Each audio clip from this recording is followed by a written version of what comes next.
क्या हे प्रभु करने वालों में से कितने लोग उद्धार को प्राप्त कर लेंगे? या वे जो हमेशा हे प्रभु कहते रहते हैं, उनमें से कितने लोग स्वर्ग के राज्य में चले जाएंगे या स्वर्ग के राज्य में प्रवेश करेंगे?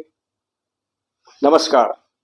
आइए जानते हैं कि सचमुच में स्वर्ग के राज्य में कौन व्यक्ति प्रवेश करेंगे या कौन ऐसे व्यक्ति है जो उद्धार को प्राप्त करेंगे।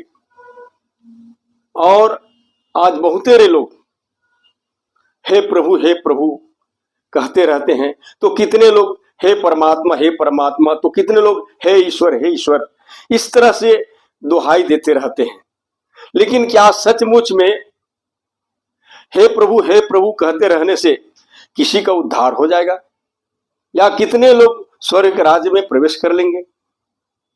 आइए इस विषय में पवित्र शास्त्र हमें क्या कुछ बताती है, परमेश्वर के वचनों से पढ़ करके समझेंगे। और जैसे लिखा है, जो मुझसे हे प्रभु कहता है, उनमें से हर एक स्वर्ग के राज्य में प्रवेश न करेगा, परंतु वही जो पिता की इच्छा पर चलता है। अध्याय की इस आयत से हम देखते हैं कि प्रभु यीशु ने आज्ञा मानने वाले या आज्ञा न मानने वाले दो प्रकार की चेलों का उदाहरण दिया। चेलों की दो अलग अलग किस्मों की तुलना की है। दो प्रकार के चेले हो सकते हैं। एक तो जो आज्ञा मानने वाले, जो सचमुच में परमेश्वर की इच्छा पर चलेंगे। दूसरा जो केवल मुंह से हे प्रभु कहते हैं, लेकिन वे परमेश्वर की इच्छा पर नहीं चलते। लेकिन हम बता दें कि हे प्रभु अंगीकार अपने आप में पर्याप्त नहीं है। स्वर्ग के राज्य में प्रवेश पाने के लिए या उद्धार पाने के लिए परमेश्वर की आज्ञाओं को मानना बहुत जरूरी है। उसके नियम और शर्तों को मानना बहुत जरूरी है। और जैसे प्रभु यीशु ने कहा कि उनमें से हर एक स्वर्ग के राज्य में प्रवेश न करेगा, परंतु वही जो मेरे स्वर्गीय पिता की इच्छा पर चलता है। तो प्रियो,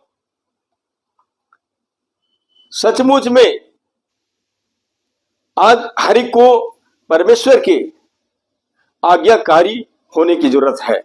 और जैसे प्रभु यीशु मसीह ने कहा, जब तुम मेरी आज्ञा को नहीं मानते तो मुझसे हे प्रभु क्यों कहते हो। और उसने कहा, यदि तुम मुझसे प्रेम करते हो तो मेरी आज्ञाओं को मानोगे। और आज हर कोई कहते रहते हैं हे प्रभु, लेकिन याद रखिए, इस तरह की अंगीकार पर्याप्त नहीं है। यदि हमें उद्धार पाना है, यदि हम स्वर्ग के राज्य में प्रवेश करना चाहते हैं, तो हमें परमेश्वर की आज्ञाओं को मानना है। और जैसे हमने पढ़ा, परंतु वही जो मेरे स्वर्गीय पिता की इच्छा पर चलता है, स्वर्गीय पिता की इच्छा पर चलता है। जी हाँ मेरे प्रिय भाई बहनों, जिस तरह से संसारिक माँ बाप की अपनी इच्छा होती है कि उनका संतान उनकी इच्छाओं को पूरी करे, यानी कि हर एक माँ बाप चाहता है कि मेरे संतान मेरी इच्छाओं को पूरा करे, मेरी आज्ञाओं पर चले। और सचमुच में हम देखते हैं, जब कोई बेटा या कोई संतान अपने माता पिता की आज्ञाकारी बन करके उनकी इच्छाओं को पूरा करता है, तो उसके लिए वे सब कुछ करते हैं। ठीक इसी तरह से प्रियो, परमेश्वर ने हमें यूं ही नहीं बनाया।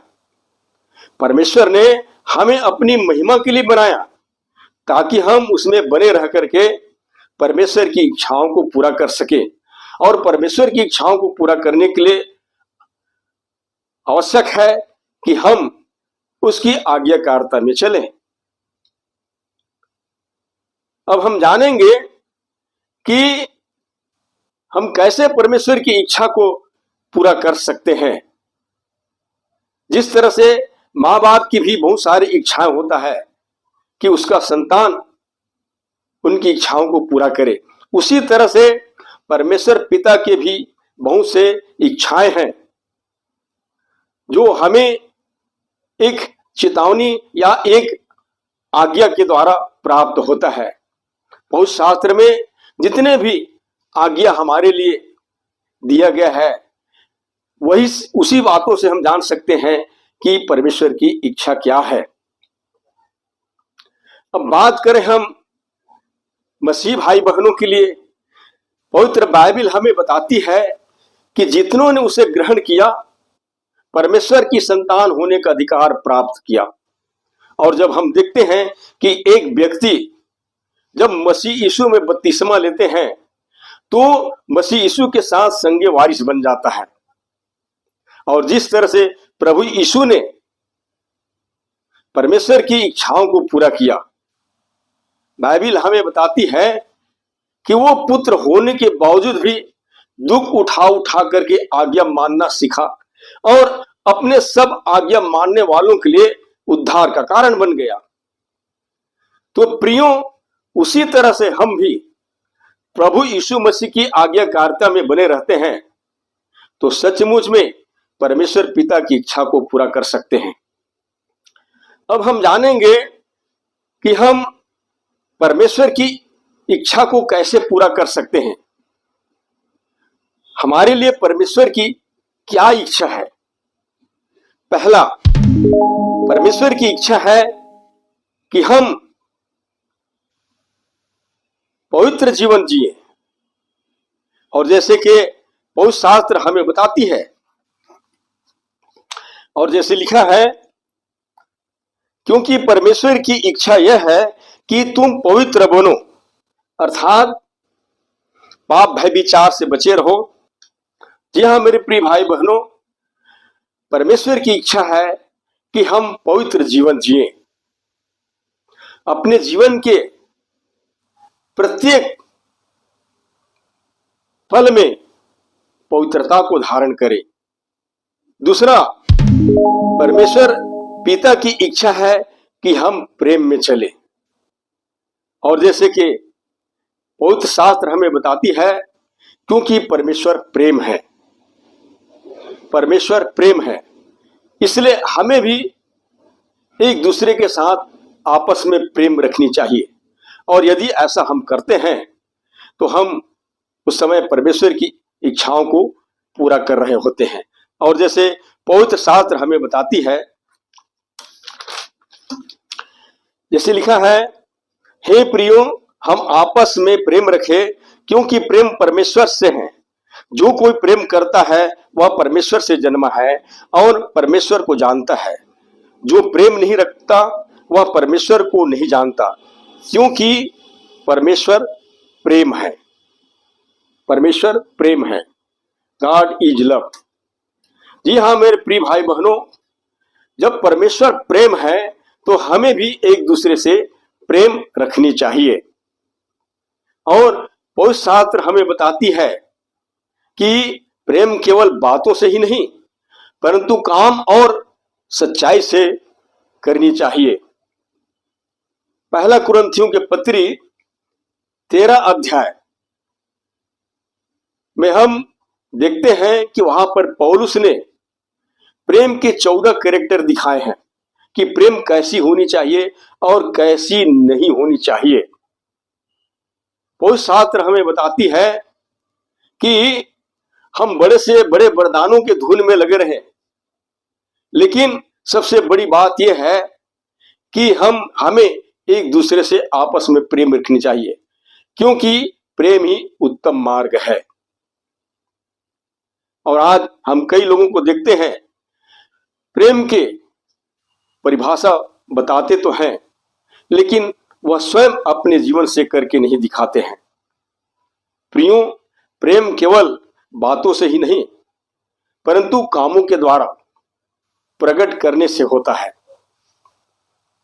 तीसरा, परमेश्वर पिता की इच्छा है कि हम ज्योति में चलें, ज्योति में चलें। और ज्योति का काम है कि वो कुरूपता को प्रकट कर देता है और अंधकार को छितरा देता है। यदि हम ज्योति में चलते हैं तो अवश्य है कि आज बहुतेरे लोग जो बुराइयों के अंधकार में जीवन जी रहे हैं उनको प्रकाश मिल सकता है। जिस तरह से एक अंधेरे स्थान में कुछ वस्तु रखा रहता है और जब हम वहां प्रवेश करके लाइट को ऑन करते हैं तो सब कुछ हमें वैसे ही दिखाई देता है जैसे कि वो वास्तविक में है। मतलब ज्योति जो है हर चीजों को प्रकट कर देता है। और बहुत शास्त्र हमें बताती है कि एक व्यक्ति का जन्म जब ज्योति से हो जाता है, ज्योति का संतान बन जाता है, तो उन्हें भी ज्योति के गुण और स्वभाव को प्रकट करनी चाहिए ताकि लोगों को प्रकाश मिल सके और वो जाने कि सचमुच में यह ज्योति के संतान है। और जैसे कि पौरुष शास्त्र हमें बताती है,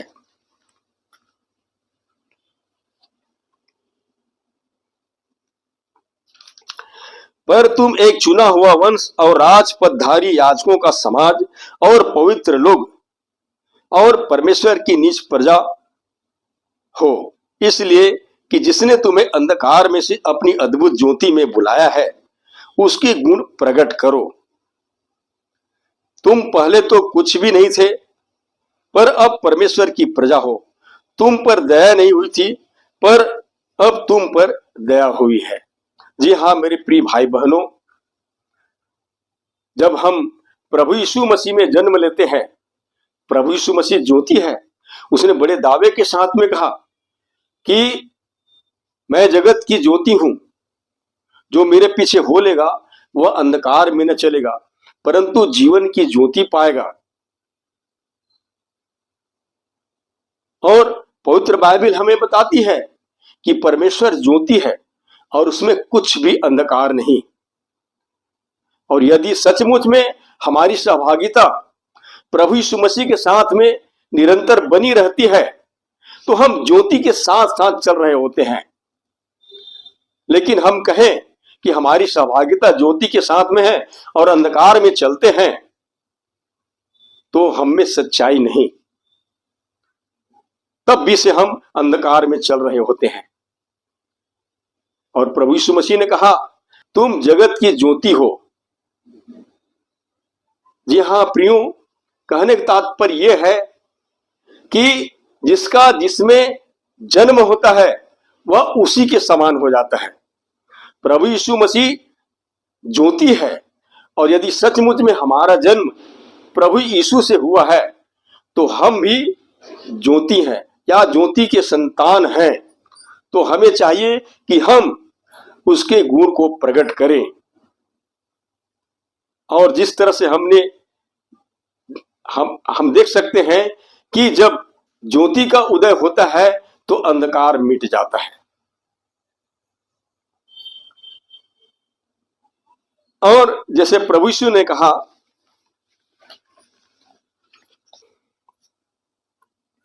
तुम जगत की ज्योति हो, जो नगर पहाड़ पर बसा हुआ है वह छिप नहीं सकता और लोग दिया जलाकर पैमाने के नीचे नहीं परंतु दीवट पर रखते हैं, तब उससे घर के सब लोगों को प्रकाश पहुंचता है। उसी प्रकार तुम्हारा उजियाला मनुष्य के सामने चमके कि वे तुम्हारे भले काम को देखकर तुम्हारे पिता की जो स्वर्ग में है बड़ाई करे। ज्योति का अर्थ है सच्चाई और धार्मिकता। प्रियो, यदि सचमुच में हमारा जन्म, हमारी सहभागिता ज्योति के साथ में है तो जिस तरह से पौरुष शास्त्र हमें बताती है कि तुम जगत की ज्योति हो, जो नगर पहाड़ पर बसा है हुआ है वह छिप नहीं सकता। जिस तरह से ज्योति प्रकट होता है तो अंधकार को छितरा देता है, और जो कुछ भी वहां पर रखा हुआ वस्तु हुबहू वैसे ही दिखता है जैसा कि वो वास्तविक में वो होता है। लेकिन आज बहुतेरे मसीही लोग अपने भीतर की, अपनी भीतरी मनुष्य की जो गुण और स्वभाव है उनको छिपा करके रखे हैं। आज उन्हें लोगों के बीच में प्रदर्शित करने की जरूरत है, ताकि सचमुच में बहुतेरे लोग जो बुराइयों के अंधकार में जीवन बिता रहे हैं उनको प्रकाश मिले। तब न जिस तरह से पौरुष शास्त्र बताती है उसी प्रकार तुम्हारा उजियाला मनुष्य के सामने चमके, कि वे तुम्हारे भले कामों को देखकर तुम्हारे पिता की जो स्वर्ग में है बड़ाई करे। जी हाँ मेरे प्रिय भाई बहनों, ज्योति भलाई को उत्पन्न करता है। यदि हमारे जीवन में भलाई करने की कुव्वत है, भलाई करने की हिम्मत है, शक्ति है, तो उन कामों को हमें करनी चाहिए, ताकि उन कामों के द्वारा लोग भी परमेश्वर की जो स्वर्ग में है उसका बड़ाई करें। और परमेश्वर की इच्छा है कि हम सत्य में चलें। और सत्य क्या है? परमेश्वर का वचन। जैसे लिखा है, सत्य के द्वारा उन्हें पवित्र कर, क्योंकि तेरा वचन सत्य है। जी हाँ मेरे प्रिय भाई बहनों, परमेश्वर का वचन सत्य है। जब हम उस वचन में बने रहते हैं तो हम सच्चाई में बने रहते हैं।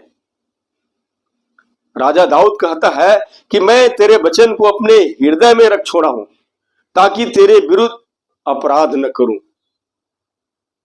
प्रियो, परमेश्वर का वचन हमेशा हमारे जीवन में बने रहते हैं, और उस वचन का हम सही रीति से इस्तेमाल करते हैं तो सच्चाई हम में बना रहता है।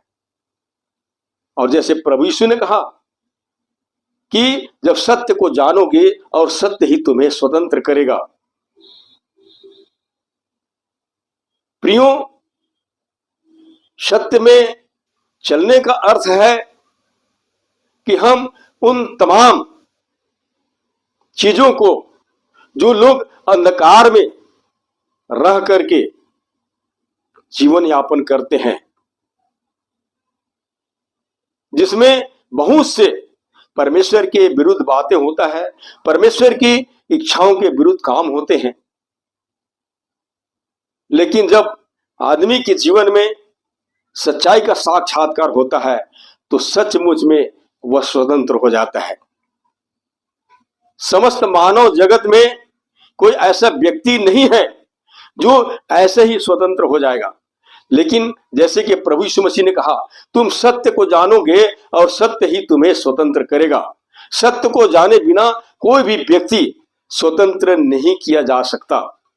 और हमें स्वतंत्र इसलिए होनी है कि हम उद्धार पा सके।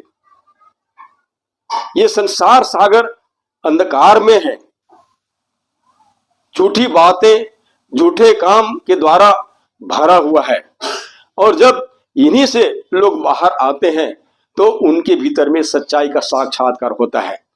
प्रभु यीशु मसीह ने बड़े दावे के साथ में कहा, मार्ग सत्य जीवन मैं ही हूं, बिना मेरे द्वारा कोई पिता के पास नहीं पहुंच सकता। जी हाँ मेरे प्रिय भाई बहनों, यीशु मसीह ही सत्य है, और हम उसके पीछे चल करके सचमुच में परमेश्वर तक पहुंच सकते हैं, क्योंकि परमेश्वर सत्य है, परमेश्वर का वचन सत्य है। और जैसे कि पवित्र शास्त्र हमें बताती है,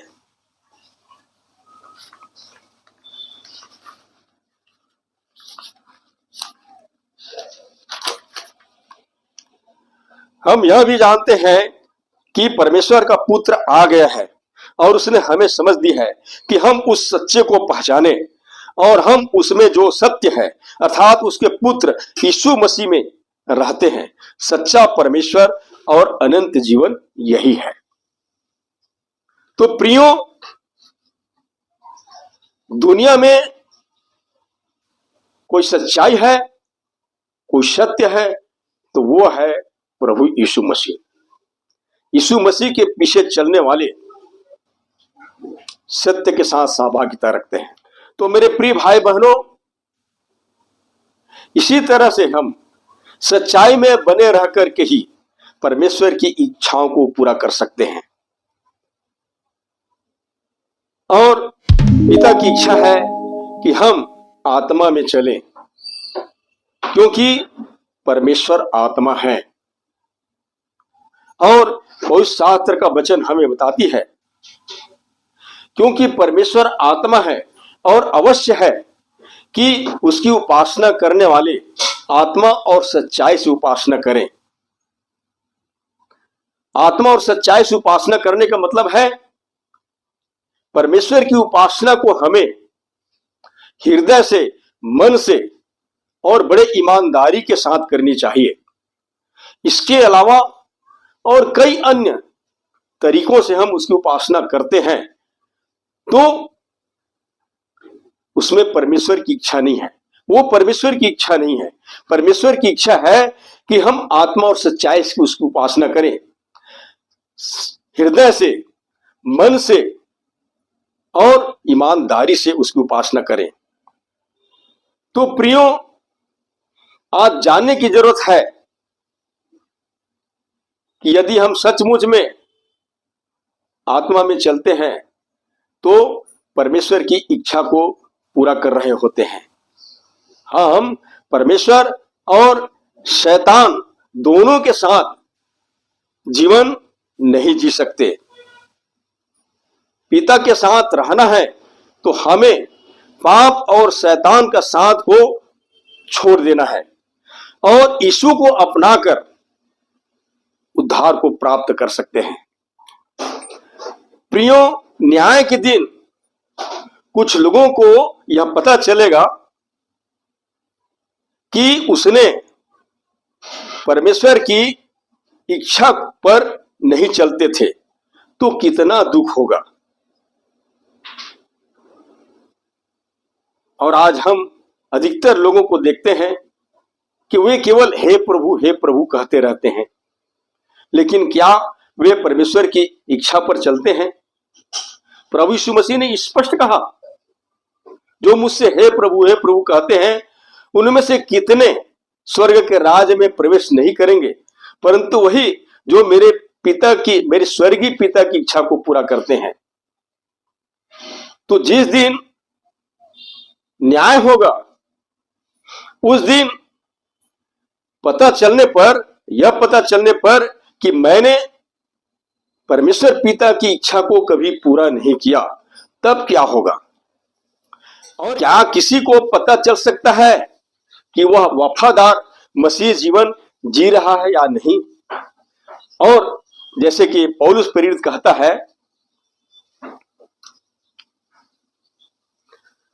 अपने आप को परखो कि विश्वास में हो कि नहीं, अपने आप को जांचो, क्या तुम अपने विषय में यह नहीं जानते कि यीशु मसीह तुम में है? नहीं तो तुम जांच में निकम्मे निकले। जी हाँ मेरे प्रिय भाई बहनों, आज हमें जानने की जरूरत है, क्या मैं मसीह में हूं? अगर मसीह में हूं तो मुझे उसके पद चिन्हों पर चलते रहकर परमेश्वर की उन तमाम नियम और शर्तों को मानना होगा, उसकी इच्छाओं को पूरा करते रहना होगा। नहीं तो न्याय आसन के सामने मेरी हर एक दावा व्यर्थ हो जाएगा, झूठा हो जाएंगे और मैं उस समय निकम्मा हो जाऊंगा। पवित्र बाइबल हमें बताती है कि परखना है कि सचमुच में मैं विश्वास में हूं कि नहीं। मुझे अपने आप को जांचना है कि सचमुच में मैं परमेश्वर की चिताए हुए मार्ग पर चल रहा हूं, उसकी इच्छा को पूरा कर रहा हूं। और जैसे पतरस प्रेरित ने भी कहा,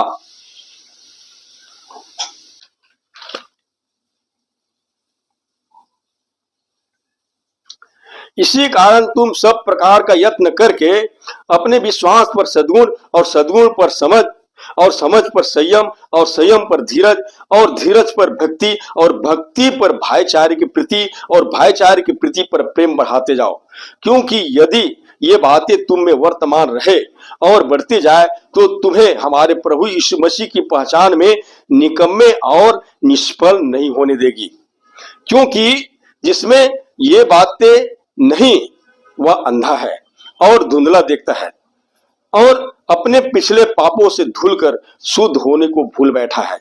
इस कारण हे भाइयों, अपने बुलाए जाने और चुन लिए जाने को सिद्ध करने का भली भांति यत्न करते जाओ। क्योंकि यदि ऐसा करोगे तो कभी भी ठोकर न खाओगे, वरन इस रीति से तुम हमारे प्रभु और उद्धारकर्ता यीशु मसीह के अनंत राज्य में बड़े आदर के साथ प्रवेश करने पाओगे। तो मेरे प्रिय भाई बहनों, हम यहाँ बड़े बड़े दावे करते हैं और हमेशा हे प्रभु हे प्रभु हे प्रभु कहते रहते हैं, लेकिन क्या इस तरीके से हम स्वर्ग के राज्य में प्रवेश करने पाएंगे? लेकिन पवित्र बाइबल हमें बताती है और जिस तरह से पतरस प्रेरित ने ये चिताया कि हमें किस रीति से प्रभु यीशु मसीह में बने रहना है और हमें ईश्वरीय बुलाहट को समझना है, अपनी बुलाहट को समझना है कि मैं किस लिए बुलाया गया हूं। और यदि संसारिक अभिलाषाओं में पड़ करके अपना संपूर्ण जीवन व्यर्थ में गंवा देता हूं तो सचमुच में हम न्याय आसन के सामने में निकम्मे ठहर सकते हैं। तो मेरे प्रिय भाई बहनों, दुनिया के चाहे कोई भी लोग रहे, कोई क्यों न रहे,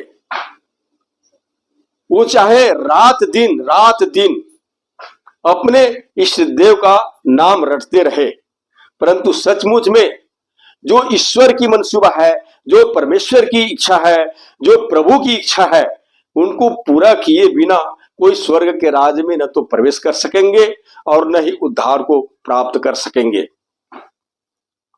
जैसे कि प्रभु यीशु मसीह ने कहा, मैं तुमसे सच सच कहता हूं, यदि कोई नए सिरे से न जन्मे तो परमेश्वर का राज्य देख नहीं सकता।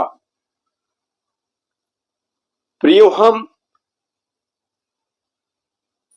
कोई क्यों न हो, लेकिन जब तक के हम नए सिरे से जन्म नहीं लेते हैं तो स्वर्ग के राज्य में प्रवेश नहीं कर सकते, स्वर्ग के राज्य को देख नहीं सकते। और जैसे प्रभु यीशु ने बताया, मैं तुमसे सच सच कहता हूं कि जब तक कोई मनुष्य जल और आत्मा से न जन्मे तो वह परमेश्वर के राज्य में प्रवेश नहीं कर सकता। ये तो अवश्य है कि हम सबका एक बार शारीरिक रूप से मां के गर्भ से हम जन्म लिए हैं, लेकिन उद्धार पाने के लिए और स्वर्ग के राज्य में प्रवेश करने के लिए जल और आत्मा से जन्म लेने की जरूरत है। जी हाँ मेरी प्रिय भाई बहनों, जिस तरह से शारीरिक जन्म एक व्यक्ति को उस परिवार का सदस्य बनाता है, उसी तरह से आत्मिक जन्म परमेश्वर के घराने का सदस्य बनाता है। तो आज उद्धार पाने के लिए, स्वर्ग के राज्य में प्रवेश पाने के लिए नए सिरे से जन्म लेने की जरूरत है, जल और आत्मा से जन्म लेने की जरूरत है। जल का मतलब है शुद्ध करने वाली बातों को दर्शाता है और आत्मा का मतलब बदल सकने वाली सामर्थ्य को, और पवित्र शास्त्र हमें बताती है। अतः इसलिए अब जो मसीह यीशु में है वह एक नई सृष्टि है। देखो पुरानी बातें बीत गई है और सब बातें नई हो गई है। तो प्रभु यीशु मसीह में ही एक व्यक्ति को बदलने की महान सृजनात्मक शक्ति है। कोई व्यक्ति अपने पापों से मन फिराकर प्रभु यीशु मसीह के पास आते हैं और प्रभु यीशु मसीह के साथ गाड़े जाते हैं, उसके साथ जिलाए जाते हैं, तो इस तरह से उनका नए सिरे से जन्म हो जाता है। तो इसलिए जैसे कि प्रभु यीशु मसीह ने कहा कि जो विश्वास करे और बपतिस्मा ले उसी का उद्धार होगा।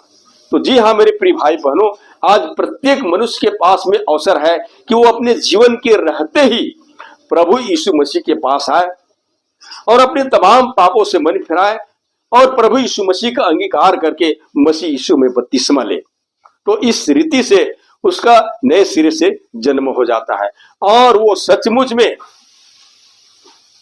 परमेश्वर की इच्छा को पूरा करने वाले व्यक्ति ठहरता है और इस रीति से वो स्वर्ग के राज में प्रवेश कर सकता है।